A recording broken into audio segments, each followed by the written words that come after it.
So we're going to make a floor plan inside of SketchUp, and I'm using the Pro version of SketchUp. The reason you would want to do that for something like a floor plan is that in the Pro version you can create printable plans with dimensions and all of that. So let's go ahead and get started. I'm in the home page of the Pro version of SketchUp. This is what you'll see when you open it up, and you'll see a bunch of different templates. So we're going to use this plan view template. If you don't see that on this bar right here, go to more templates and you'll see three versions of the plan view template. You've got inches, millimeters, and meters. So I'm familiar with inches. I'm going to click on that one. And what this does is gives us a perfect top-down view.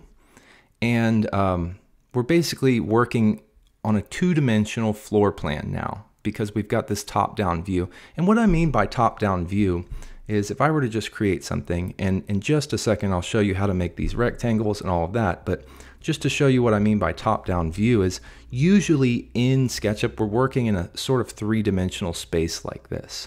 Now we can always use this orbit tool that I'm using to move around to get in a sort of top-down position, but the best way to do it is just hit Command 1 if you're on a Mac or Control 1 on Windows, and that gives you this perfect top-down view. So what we're going to do is create a rectangle to be the perimeter of our, let's say, house for this floor plan. Then we're going to delete the red, green, and blue axis. So let me go back a little bit. To make a rectangle, you can click on the rectangle tool right here, or the shortcut for it is R on your keyboard. So I just hit R on my keyboard. Now I've got a rectangle. And the way that you use this, I'm going to click right here in the origin, which is where the red, green, and blue axis meet. And I'm going to click and just move my mouse out this way, and it starts to make a rectangle. Now, if you look down here in the bottom right, this is the dimensions of our rectangle. So I just started pulling it out, and these are the dimensions it came up with. And what we want to actually do is create an exact size rectangle. In this case, I'm going to do a 20 by 30. So let me back up. If I just click here on the origin and start pulling out, before I click again, I can type in 20 apostrophe comma 30 apostrophe. So the apostrophe abbreviates foot. If we were to type in 20 comma 30, it would give us a 20-inch by 30-inch rectangle. But anyway, if I hit enter, now we've got a rectangle that's 20 by 30. So if I wanted to orient the rectangle the way that we just saw the other one, I can just go back and make one that's 30 by 20 instead of 20 by 30. So 30 apostrophe comma 20 apostrophe. So again, you abbreviate foot with apostrophe. If you don't type an apostrophe, it will just give you inches. So now we've got a rectangle that's 30 feet by 20 feet. And so now what I want to do is delete this red, green, and blue axis so that it basically looks like we're working on a floor plan on a piece of paper. We're just working in a sort of two-dimensional space looking down on a blank white canvas. And so the way that we delete the red, green, blue axis is go to View, and you'll see Axis right here. Click on that, and so now we've deleted that. So now we've got this 20 by 30 rectangle, and if you want to verify the measurement or dimensions of anything that you've created in here, just hit T for the tape measure tool, or you can click on it right here and click on one end and bring it to the other. And as you can see, it says 30 feet. If you look down in that bottom right corner right here, it will show you the length if you're not seeing it on the screen. But we've got 30 feet that way. We could also check this one. It should be 20 feet. And sure enough, 20 feet. So we've got our rectangle that's 20 by 30 feet. This will be the exterior perimeter of our house. So what I want to do is depict a wall along the perimeter here. So let's assume that we're framing a house with 2x6 lumber. Not to confuse anyone, but a 2x6 is actually not 6 inches wide, it's 5.5 inches wide. We'll assume there's a 1/2 inch of finish on each side, so that gives us a total wall thickness of 6.5 inches. So what I can do is create another rectangle inside of this one. I could use the rectangle tool or the line tool, but the best way to do this is to use the offset tool. You'll find it right here, or the shortcut is F on your keyboard.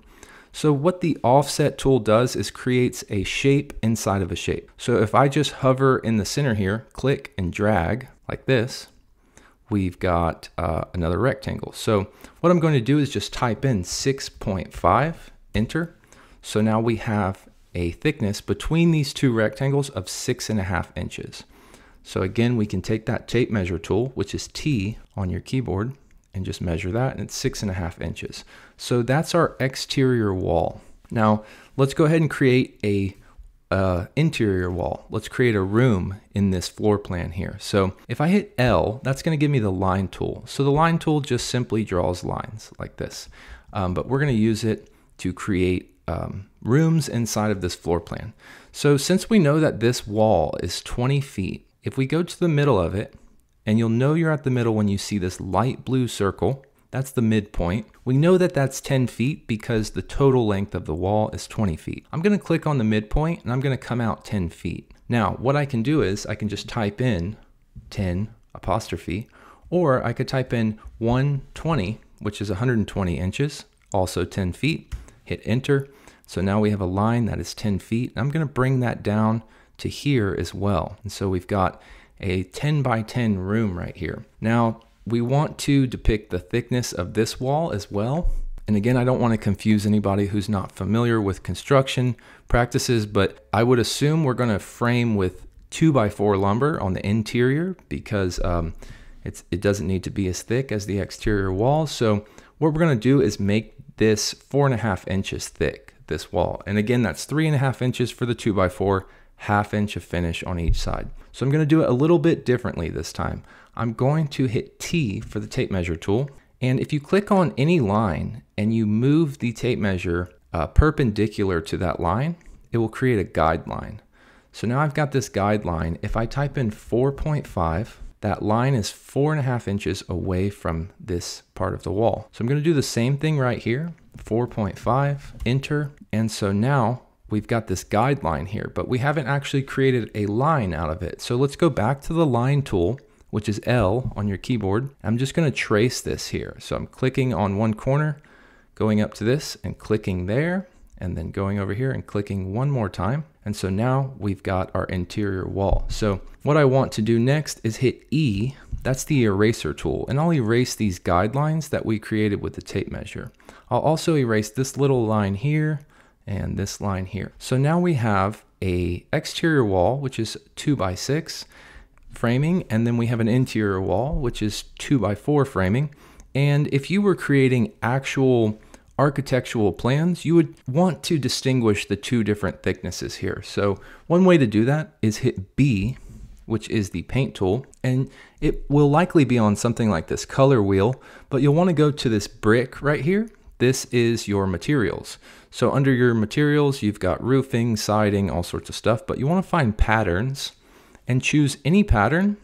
And now you can fill in one of these walls. So I'm going to fill in the 2x6 wall. And if we were actually making plans, we'd have a legend right here so that the reader of these plans can see when a wall is filled in with this pattern, it's a 2x6 wall. And when it's not, it's a 2x4 wall. So you could use another pattern for this wall. I'm just going to leave it blank. The next thing I'll show you how to do is create a door. And so let's assume we want a door in this room somewhere about right here. So I'm going to take the tape measure tool and zoom in a little bit, and I'm going to come out 18 inches. Actually, what I'll do is I'll start right here and we'll come out 18 inches. So that's going to be this side of our door, and then it's going to come over here, the other side of the door. So we're given it 18 inches of space from the wall there. I'm going to hit L for the line tool and just trace this right here. Hit E for the eraser tool and erase that guideline. So now we have one edge of the door, and this door is going to be 32 inches wide. So I'll hit T for the tape measure tool. And if you were to pull a line right here along this one, it would not give you a guideline. It's got to be perpendicular. So what I'll do is zoom in and get right in the middle of this edge of our door. I'll type in 32, which gives us 32 inches. And then we'll go ahead and use the line tool again to trace that side of the door. E for the eraser tool. We'll erase those guidelines. So now we have the door frame. We know exactly how wide we want it. And let's assume that the door swings this way. So imagine the doorknob is right here, and when it opens, it comes inward and swings like this. We're going to show that by first making the door itself, which is 32 inches right here. And so you can imagine this is the door when it's open, right? And now we want to make a curve right here. This is how you show in floor plans which way a door opens. The way that we're going to do that is we're going to hit A, which is the arc tool. You can find it right here. And then now what I can do is click here at this point, click at the other end of the doorway, and I should be able to draw a curved line all the way to here. So now we've got a doorway, and if I hit E for the eraser tool, I can just erase one of those lines. So that clearly shows that we've got a 32-inch doorway here and that it opens this way right here. And so another thing you may want to show in your plans is something like a window. Obviously you'd want doors on the exterior. You could create more rooms like we just did, but let me show you a window. The way that that's usually done, I'm just going to put one randomly on the wall here. You would probably be more accurate if you were actually planning to build with these floor plans, but I'm just going to draw a line here, and that's going to be one part of our window. We're going to make this window 5 feet, so 5 feet wide. So I'm going to take the tape measure and go perpendicular here. I'm going to type in 60. So 60 inches is 5 feet. I could have also typed in 5 apostrophe. And what I'm going to do is mark this line here as well. And so the way that a window is usually shown is like this. First, we're going to hit spacebar for the select tool. And we're going to click right here and hit delete. And then we're going to hit L for the line tool and find the midpoint here and just make a line just like that. So that's basically a window in most cases. And so that's the basics of floor plans. You can use those lines and rectangles to create rooms, use this door setup and window setup to depict that. And now I'm going to show you how to take your floor plan and turn it into a printable PDF version with dimensions included. So that would be something like the finished version of your floor plan that you're actually going to print out. So what we need to do is we need to take basically a screenshot of this. And I don't mean a screenshot on your computer. Inside SketchUp, there's a tool called Scenes. And a scene inside SketchUp is basically like a snapshot of your project. So the way that you do this is you go to Window and Scenes. So it's going to bring up this right here. And you can create as many scenes as you want. Because this is a two-dimensional floor plan, we only need one. It's just this top-down view right here. So if I click the plus sign, make sure that you've got your plan centered where you want it. If you're like over here, it's going to take a scene of all of this. So go ahead and zoom in where your floor plan takes up most of the screen here. We're going to click on this plus sign. And this is asking about our style, which is the white background, no axis, all of that. Just hit create scene, skip past that.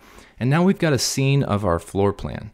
So what we're going to do is take this scene into something called layout. Now, as I mentioned at the beginning of the video, layout is only available in the Pro version of SketchUp. So this is the biggest upside to the Pro version, in my opinion, is layout, the ability to create these plans. So we're going to bring it into layout. We're going to add dimensions to it to show, you know, the width of the window, the length of the wall here.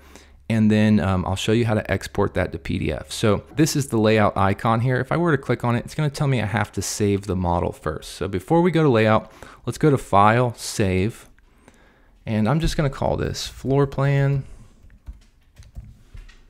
Click Save. And so now we've saved our project. Now we can click on this icon right here, which says Send to Layout. So once I click on that, it's going to open up layout. And it's going to ask us to choose a template. So I'm going to choose A3 landscape, which is basically, you know, just a regular piece of paper. And there it is.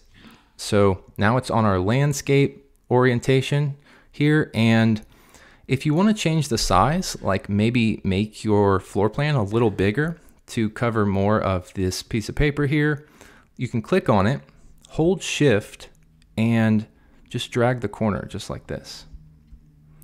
And so the corner that you're dragging from, notice it's not the corner of the floor plan itself, it's the corner of this blue box. So once you've got it where you want it, you can click away over here. And now what we're going to do is add dimensions to this. So The dimension tool is right here. It's this little sideways thing with a number 3 on it. Now, if you hit D on your keyboard, when you're inside a layout, it will give you the dimension tool. And the way that you use it is I'm going to click on one end of this wall here, then I'm going to click on the other one, and then I'm going to pull up. So we have two problems here. One is the number is so small we can barely read it. I'll show you how to correct that. But a bigger problem here is that it is showing this length in meters. So we want it in feet or inches. So what we're going to do is click on this using the select tool. You can always hit spacebar to get to the select tool. I'm going to hit delete and just delete that dimension. And then now I'm going to hit D for the dimension tool again. And I'm going to go up here to Window, Dimension Style. And then right here, I'm going to change length to fractional or architectural. They're essentially the same, but we'll go to fractional. And so it automatically changed it to inches. And for precision, it's set to 1/4 of an inch. I'm going to set it to 1/16. I don't have anything in this document that's exactly down to the 16th, but your tape measure, if you're using one when building something, goes to that. So I always set this to 1/16. So we've got it fractional, inches, 1/16. Now when we draw a dimension, it's going to show us in feet or inches. So right now it is in inches, 360 inches. Actually, let me go back. Let's do this one more time. Hit D for the dimension tool, go to Window, Dimension Style, and let's go to Architectural. Okay, now it should show us in feet. So there is a difference there. I totally forgot. I'm going to click here, and now it says 30 feet, 0 inches. So you can just move this as far away from the wall as you want. Click when you're ready to set the line. And then now the way that you make this bigger here is hit the space bar, which is the select tool. Click on your number, and you've got two ways to make this bigger. One is go to Text, Bigger, Smaller, right here. Now notice there's a shortcut. It's Command plus for me since I'm on a Mac. It will probably be Control plus for you on a Windows. So instead of clicking on that several times, since I've got this selected, I can hold Command, and I'm going to hit the plus sign 10 times. 1, 2, 3, 4, 5, 6, 7, 8, 9, 10. So now our measurement is easier to read, much bigger. So if we were to do the same thing with something like this window here, we're going to hit D, and we won't have to change the dimension style. Again, it's already set. So when I click here, it should be in feet. And it is, so it says 5 feet. Again, hit spacebar for the select tool, click on it. I'm going to hold Command and hit the plus sign 10 times or something close to it. So when I'm doing this, I usually count, 1, 2, 3, 4, 5, 6, 7, 8, 9, 10. That way all of the numbers are the exact same size. And so I'll do it one more time just to show you. Hit D for the dimension tool. We'll take the dimensions of this doorway, should be 32 inches. And it's showing 2 feet, 8 inches, which is 32 inches. I'm going to click here, spacebar, click on this, hold Command, 1, 2, 3, 4, 5, 6, 7, 8, 9, 10. And so that is how you create a floor plan with dimensions that you can save as a PDF or print out. And the way that you would save this as a PDF is you would go to File, Export, and then right here, Format, PDF. So if we were to save this, this would be a normal PDF document that we can email to somebody or we can print out. And that is the basics of creating a floor plan inside of SketchUp and then taking that floor plan into Layout to create a printable plan that you can share as a PDF. So thank you guys for watching, and I'll see you in the next video.